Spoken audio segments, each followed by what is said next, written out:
Pessoal, estamos entrando agora no quarto eixo, que é o eixo da síntese.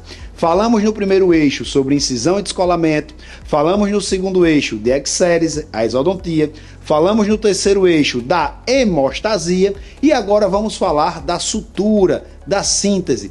Então, o que é a síntese? A síntese é toda manobra cirúrgica que vai servir para unir os tecidos que foram separados desde lá do momento da incisão. Agora, vamos uni-los. Na síntese, nem sempre conseguimos unir os tecidos borda a borda, primando por uma cicatrização de primeira intenção.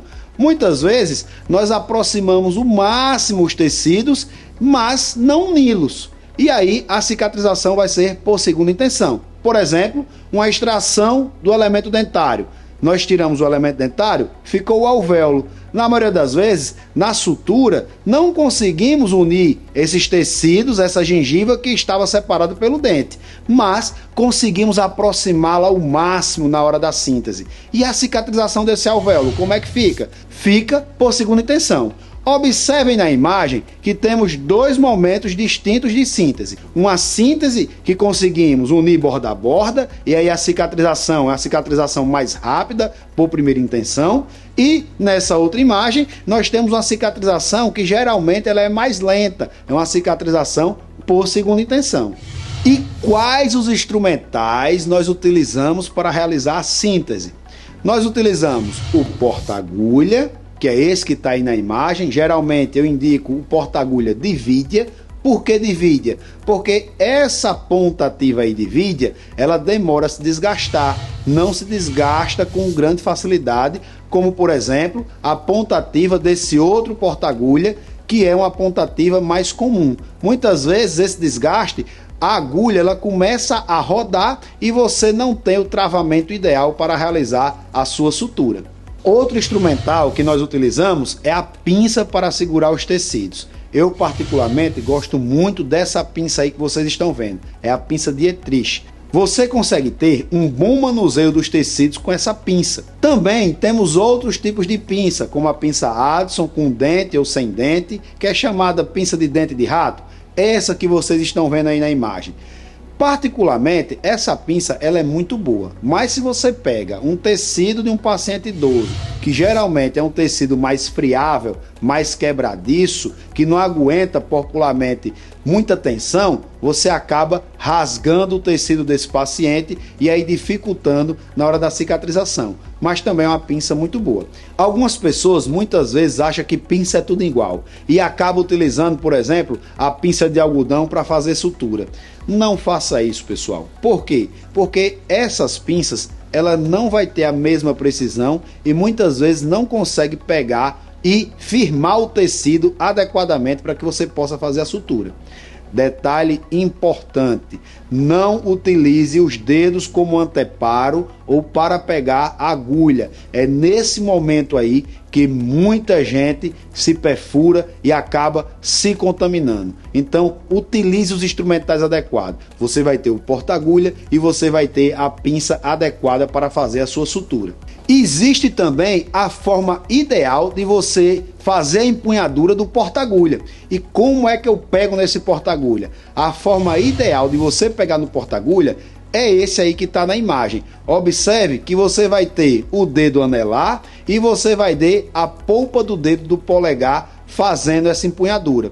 O dedo indicador vai servir como norte e aí você vai ter o controle total desse instrumental.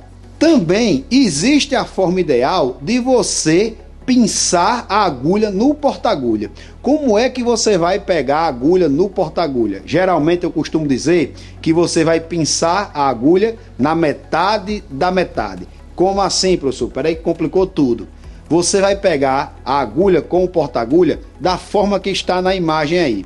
Observe que você vai ter a ponta ativa da agulha e você vai ter a outra porção. Então eu vou pegar na metade da metade, da forma que está aí na figura. Dessa forma, você vai ter um apoio melhor e também a agulha não vai ficar quebrando na hora que encosta no osso. Isso é muito perigoso, a agulha pode fraturar e essa ponta que fraturar fica presa nos tecidos. Olhe que isso já aconteceu e a gente teve que tirar essa ponta aí que ficou presa nos tecidos. Isso dá muito trabalho. Agora, que você já sabe empunhar o porta-agulha, que você já sabe pegar na pinça, a gente precisa escolher o fio para fazer a nossa sutura. Existem vários fios, certo? Com várias marcas. Eu costumo utilizar geralmente o fio 4 zeros. Quanto mais zeros, ou seja, se eu tenho um 3 zeros, se eu tenho um 4 zeros, se eu tenho uns 5 zeros, quanto mais esses zeros avança, mais fino é o meu fio. Geralmente, então, eu costumo utilizar o fio 4 zeros, às vezes o fio 5 zeros. Eu não uso mais o fio 3 zeros. Por quê? Porque ele é muito grosso. Isso acaba também prejudicando a cicatrização tecidual. A agulha mais utilizada na odontologia é a agulha com o triângulo de base invertida. Observe aí na imagem. Veja que a agulha do triângulo de base invertida, ela vai dar um maior apoio para você na hora que a agulha perfurar o tecido e que o fio passar por ele. Então essa base vai dar mais resistência na hora de você fazer a sutura, na hora de você tracionar esse tecido. Dentre os fios, nós vamos ter basicamente de dois tipos. Os fios absorvíveis, ou seja, aquele que o organismo ele vai tratar de destruir esse fio ao longo do tempo, geralmente 7, 10, 15 dias, 60 dias, 90 dias, a depender do fio absorvível. E nós temos o fio inabsorvível, ou seja, esse paciente ele precisa retornar no seu consultório para que você faça a remoção dessa sutura. Geralmente, dependendo da cirurgia, para uma exodontia, por exemplo, nós retiramos com 7 até 10 dias ali desse fio. Dos fios absorvíveis, geralmente nós temos o catiguti simples e o cromado, nós temos a poligalactina e o ácido poliglicólico. Dos fios inabsorvíveis, nós temos vários, mas geralmente o mais utilizado na odontologia é o fio de seda e o fio de nylon.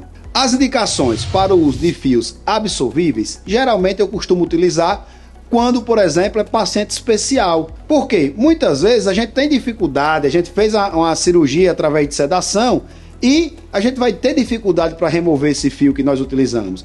E aí eu costumo utilizar o fio absorvível e peço para a mãe, para os pais ou para o acompanhante ficar observando por aquele período de 10 a 15 dias que o fio vai embora. Dos fios inabsorvíveis, como eu já citei, os mais utilizados são o seda e o de nylon.